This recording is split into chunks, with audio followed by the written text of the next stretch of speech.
Good morning teachers. I am Satya. Welcome to Satya's class.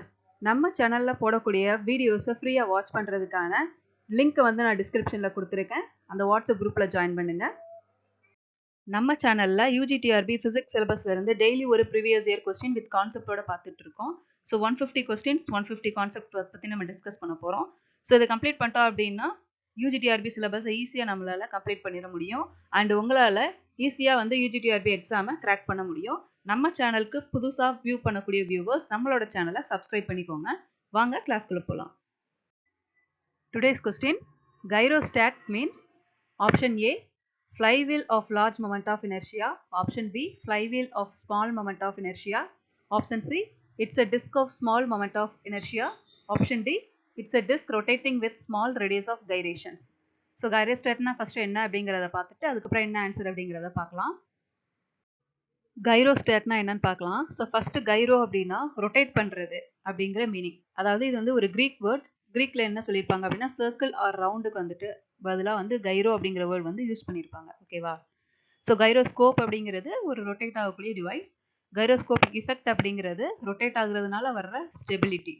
அடுத்து கைரான் அப்படிங்கிறது circle மாதிரி சுற்றக்கூடிய எல்லா மிஷின்ஸையுமே நம்ம வந்துட்டு காமனாக கைரான்ஸ் அப்படின்னு வந்துட்டு சொல்லலாம். சரிங்களா? ஸோ சிம்பிளாக சொல்லணும் அப்படின்னா கைரோ மீன்ஸ் வீல் மாதிரி சுற்றக்கூடிய ஒரு பார்ட் அப்படின்னு வந்து சொல்லலாம். ஓகேவா? அடுத்ததாக ஸ்டாட் அப்படிங்கிறது ஸ்டேபிள், அதாவது சேஞ்ச் ஆகாமல் நமக்கு இருக்கக்கூடிய ஃபிக்ஸ்டு பொசிஷனாக இருக்கக்கூடிய ஒரு பார்ட்டை தான் வந்து நம்ம ஸ்டேபிள் அப்படின்னு வந்து சொல்லுவோம். ஸ்டாட்டிக் அப்படின்னா மொமெண்ட் இல்லாமல் வந்து இருக்கக்கூடியது தான் வந்து ஸ்டாட்டிக் அப்படின்னு நம்ம சொல்லுவோம் இல்லையா? ஸோ இதுக்கு எக்ஸாம்பிள் என்ன சொல்லலாம் அப்படின்னா காமனாக தெர்மோஸ்டாட் அப்படின்னு வந்து நம்ம சொல்லுவோம். டெம்பரேச்சர் வந்து ஃபிக்ஸ்டாக வைக்கிறதுக்காக யூஸ் பண்ணுறது. ரியோஸ்டாட், ஃபிசிக்ஸ் லேப்லலாம் வந்து ரியோஸ்டாட் வந்து நம்ம யூஸ் பண்ணுவோம். கரண்ட்டை வந்து ஃபிக்ஸ்டாக வைக்கிறதுக்காக யூஸ் பண்ணுவோம். ஸோ இதே மாதிரி ஹைக்ரோஸ்டாட் அப்படின்னா வந்து ஹியூமிடிட்டியை ஃபிக்ஸ்டாக வைக்கிறதுக்காக யூஸ் பண்ணக்கூடிய ஒரு டிவைஸை தான் நம்ம சொல்லுவோம். சரிங்களா? ஸோ அப்போ கைரோஸ்டாட் அப்படின்னா கைரோ ப்ளஸ் ஸ்டாட், சுத்தும் ஆனால் வந்து ஸ்டேபிளாக இருக்கக்கூடிய device. Okay? So full meaning என்ன எடுக்கலாம் அப்படின்னா ஒரு பெரிய வீலை வேகமாக நான் சுற்றுறேன். அது சுற்றுறப்போ டைரக்ஷனாக மாற விடாமல் விலகாமல் ஸ்டேபிளாக நிற்கும். ஸோ அதுக்கு பேர் தான் கைரோஸ்டேட். ஸோ இதுக்கு ரியல் லைஃப் எக்ஸாம்பிள் நம்ம என்ன எடுக்கலாம் அப்படின்னா சைக்கிள் வந்து எடுக்கலாம். வீல் வேகமாக சுற்றுறப்போ பேலன்ஸ் ஆகும்ல, அதுதான் கைரோ எஃபெக்ட். அடுத்ததா ஷிப்பில் வந்து காம்பஸ் வந்து யூஸ் பண்ணுவாங்க.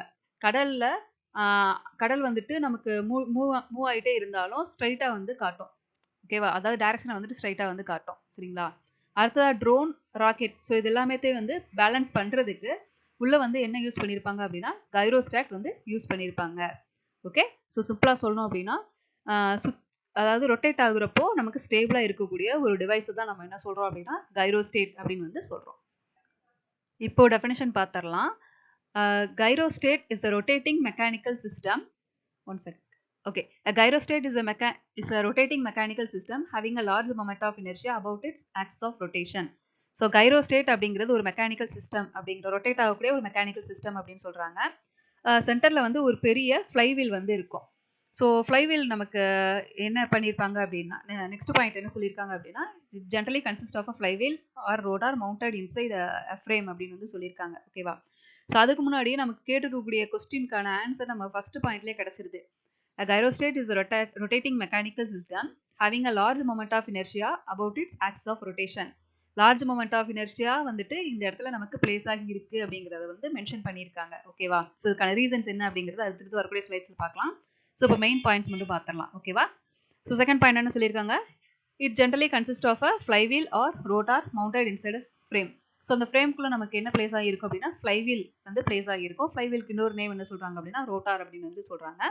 ஸோ அந்த ஃப்ளைவீல் வந்துட்டு ஹை ஸ்பீடில் வந்து நமக்கு ரொட்டேட் ஆகும் அபவுட் அ ஃபிக்ஸ்டு ஆக்சிஸ். ஓகேவா? ஸோ இந்த இடத்துல பார்த்தீங்கன்னா தெரியும் ஆக்சிஸ் ஆஃப் ரொட்டேஷன் அப்படின்னு இந்த இடத்துல மென்ஷன் பண்ணியிருக்காங்களா? ஸோ இந்த ஆங்கிளை பேஸ் பண்ணி நமக்கு என்ன ஆகும்னா அந்த ஃப்ளைவீல் வந்துட்டு ரொட்டேட் பண்ணும். ஓகே? ஸோ அடுத்ததாக important feature is that rotating part has a large moment of inertia. So இந்த ரொட்டேட்டிங் பார்ட் இருக்கு இல்லையா? ஸோ இந்த பார்ட்டுக்கு வந்து நமக்கு லார்ஜ் மொமெண்ட் ஆஃப் இனர்ஷியாவோட வேல்யூ வந்து கண்டிப்பாக இருக்கணும் அப்படின்னு சொல்லியிருக்காங்க. ஸோ சிம்பிளாக கைரோஸ்டாட் அப்படின்னா it's a rotating mechanical system have a value of large moment of inertia about its axis of rotation. So இதுதான் வந்து simple meaning. Okay? So moment of இனர்ஷியாவுக்கு ஃபார்முலா நம்ம என்ன எழுதலாம்? I that is equal to mk squared அப்படிங்கிற formula வந்து காமனாக நம்ம யூஸ் பண்ணுவோம். ஸோ இதில் வந்து I அப்படிங்கிறது மொமெண்ட் ஆஃப் இனர்ஷியா, m அப்படிங்கிறது mass of the rotating body, k அப்படிங்கிறது ரேடியஸ் ஆஃப் கைரேஷன் அப்படின்னு வந்து நம்ம சொல்லுவோம். சரிங்களா? ஸோ வந்து கைரோஸ்டேட்ல I is made by large by having a large mass. ஏன்னா அந்த ரோடார் ஓட வெயிட் பார்த்தோம், மாஸ் பார்த்தோம் அப்படின்னா நமக்கு எப்பவுமே வந்துட்டு அதிகமான மாஸோட தான் இருக்கும். ஸோ அப்பதான் வந்து ரொட்டேஷன் எனக்கு எப்படி இருக்கும்னா ஸ்டேபிளா இருக்கும். எந்த விதமான டிஸ்டர்பன்சஸ் இல்லாம கரெக்ட்டா நமக்கு மூவ் ஆகும். ஸோ அதனால லார்ஜ் மாஸ் இருக்கக்கூடிய ரோட்டார தான் நம்ம என்ன பண்ணுவோம் அப்படின்னா சூஸ் பண்ணுவோம். சரிங்களா? ஸோ அதனால தான் கைரோஸ்டேட் நமக்கு எப்படி இருக்கு அப்படின்னா ஸ்டேபிளா வந்துட்டு இருக்கு. ஸோ லார்ஜ் மாஸ் இருந்துச்சு அப்படின்னா ஆட்டோமேட்டிக்கா எனக்கு என்ன கிரியேட் ஆகும்? மொமெண்ட் ஆஃப் இனர்ஷியாவோட வேல்யூஸ் நமக்கு அதிகமா இருக்கும். சரியா? ஸோ மாஸ் எல்லாமே ஒரு பர்ட்டிகுலர் பாயிண்ட்ல வந்து கான்சென்ட்ரேட் ஆகும். ஸோ வந்து லார்ஜ் கேவோட வேல்யூ ஆட்டோமேட்டிக்கா நமக்கு கிரியேட் ஆகும். ரேடியஸ் ஆஃப் கைரேஷனோட வேல்யூ அதிகமா இருக்கும். மாஸ் அதிகமா இருந்துச்சு அப்படின்னா. அடுத்ததா large mass distributed far from axis. So ஆக்சிஸை பொறுத்து நமக்கு லார்ஜ் மாஸ் வந்து டிஸ்ட்ரிபியூட் ஆகும். ஓகேவா? ஸோ அடுத்ததா more mass at larger radius increases I significantly. So நிறைய மாஸ் கொடுக்க இந்த ஃபார்முலாலே உங்களுக்கு தெரியும். மாஸோட வேல்யூ நம்ம இன்க்ரீஸ் பண்ணோம் அப்படின்னா ஐயோட வேல்யூ ஆட்டோமேட்டிக்காக நமக்கு இன்க்ரீஸ் ஆகுது. ஸோ அந்த கான்செப்டை தான் இந்த பாயிண்ட்ல வந்து சொல்லியிருக்காங்க. ஓகேவா? ஸோ அடுத்ததா டார்க் வந்துட்டு நமக்கு இந்த இடத்துல மென்ஷன் பண்ணியிருக்காங்க. டார்க் வந்துட்டு நமக்கு ஏன்னா ஃப்ளைவீல் ரொட்டேஷன் அப்படிங்கிற ஒரு வேர்டு வந்துருச்சு அப்படின்னாலே நம்ம வந்து ஆட்டோமேட்டிக்காக டார்க்கை வந்து பற்றி நம்ம கண்டிப்பாக படிச்சாகணும். ஸோ அதனால டவுக்கான ஃபார்முலா என்ன கொடுத்துருக்காங்க? Tau that is equal to RF sine theta அப்படின்னு வந்து மென்ஷன் பண்ணியிருக்காங்க. ஓகே. ஸோ இதுவே வந்து ஒரு 2 மார்க் கொஸ்டின்ல கேட்கலாம். ஸோ டார்க் வந்து கால்குலேட் பண்ணக்கூடிய அந்த ஃபார்முலா நமக்கு தெரிஞ்சிச்சு அப்படின்னா இன்கேஸ் ஆர் வேல்யூ தீட்டாவோட வேல்யூ அண்ட் எஃபோட வேல்யூ இதெல்லாம் கொடுத்துட்டாங்க அப்படின்னா நம்ம டவோட வேல்யூ ஈஸியாக கால்குலேட் பண்ணலாம். ஓகே. ஸோ இந்த கைரோஸ்டேட்ல டார்க்கோடைய இம்பார்ட்டன்ஸ் வந்து இருக்கு அப்படிங்கிறத மென்ஷன் பண்ணுறதுக்காக இந்த ஃபார்முலாவை இந்த இடத்துல மென்ஷன் பண்ணி கொடுத்துருக்காங்க. வேற ஒன்றும் இல்லை. ஓகேவா? ஸோ அதுக்கு ஒரு நியூமெரிக்கல் ப்ராப்ளம் மாதிரி ஒரு எக்ஸாம்பிள் கொடுத்துருக்காங்க. R value 3 metre theta 90 degree and F perpendicular வந்துட்டு 6n அப்படின்னு இருந்துச்சு அப்படின்னா டவோட வேல்யூ என்ன அப்படிங்கிறத கேட்டிருக்காங்க. So answer will be 18 newton metre அப்படிங்கிற ஆன்சர் வந்து நமக்கு கிடைக்குது. ஓகே. ஸோ இந்த ஸ்லைட்ல வந்து நம்ம கரெக்டாக ஞாபகம் வச்சுக்க வேண்டியது கைரோஸ்டேட் அப்படின்னா என்ன அப்படிங்கிறது.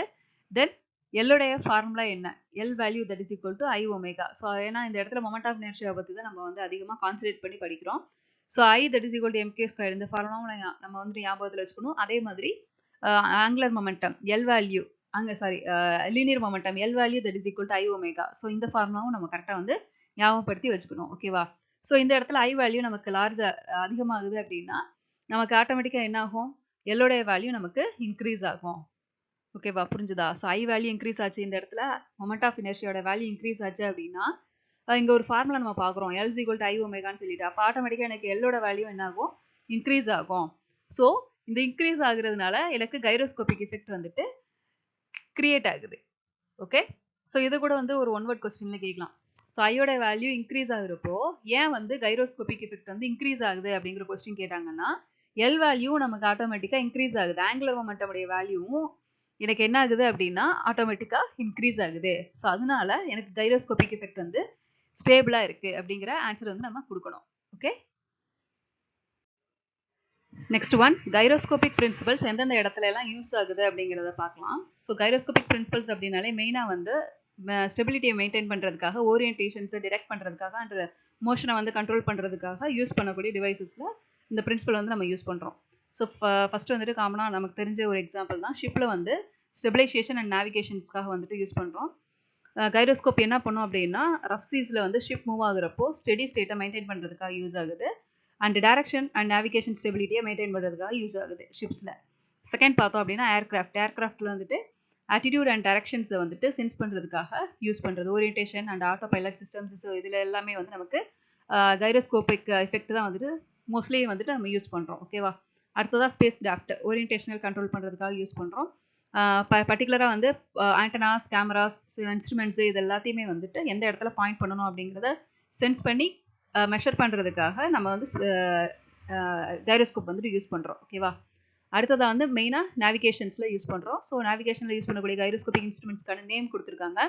கைரோ காம்பஸ், அடுத்ததாக வந்து gyroscopic Harrison, then turn and slip indicators. ஓகேவா? ஸோ இது எல்லாமே அக்யூரேட் இன்ஃபர்மேஷன் வந்து கொடுக்குது. நெக்ஸ்ட்டு ரயில்வே வெஹிக்கிள்ஸ் ரொட்டேஷனல் ஸ்டெபிலிட்டியை வந்துட்டு ப்ராப்பராக மெயின்டைன் பண்ணுறதுக்காக யூஸ் பண்ணக்கூடியது ரயில்வே வெஹிக்கிள்ஸ் வந்து நம்ம கைரோஸ்கோப் வந்து யூஸ் பண்ணுறோம். ரோலிங் மோஷன்ஸை ஸ்டாப் பண்ணுறதுக்காக யூஸ் பண்ணுறோம். Reduce the rolling motion effect in railway vehicles. Okay.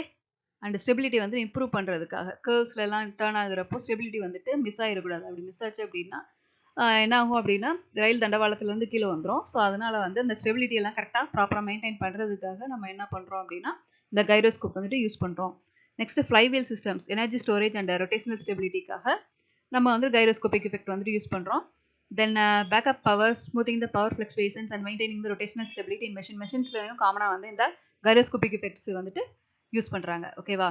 So நம்ம வந்து இம்பார்ட்டண்ட்டாக ஞாபகம் வச்சுக்க வேண்டியது லார்ஜ் மொமெண்ட் ஆஃப் இனர்ஷியா வந்து கைரோஸ்டேட்டில் யூஸ் ஆகுது. கைரோஸ்கோபிக் எஃபெக்டில் வந்துட்டு லார்ஜ் மொமெண்ட் ஆஃப் இனர்ஷியா வந்து நம்ம யூஸ் பண்ணுறோம். ஸோ இந்த பாயிண்ட்டை வந்து நம்ம கரெக்டாக ஞாபகம் வச்சுக்கணும். So large moment of inertia இருக்கிறதுனால லார்ஜ் ஆங்குலர் மொமெண்டம் எனக்கு ஆட்டோமேட்டிக்காக கிரியேட் ஆகுது. Okay, coming to our question, gyrostat means the answer will be flywheel of large moment of inertia. சரிங்களா? ஸோ இதே இது ஸ்மால் மொமெண்ட் ஆஃப் இனர்ஷியாவில் இருந்துச்சு அப்படின்னா நமக்கு என்ன ஆகும், ஐயோட வேல்யூ ஆட்டோமேட்டிக்காக கம்மியாக இருக்கும். ஸோ கம்மியாக இருக்கிறப்போ நமக்கு என்ன ஆகும்னா ஸ்டெபிலிட்டி வந்து இருக்காது. 2 நிமிஷத்தில் நமக்கு என்ன ஆகிடும் அப்படின்னா இன்ஸ்ட்ருமெண்ட் ஸ்டாப் ஆகிடும், கைரோ எஃபெக்ட் வந்துட்டு வராது.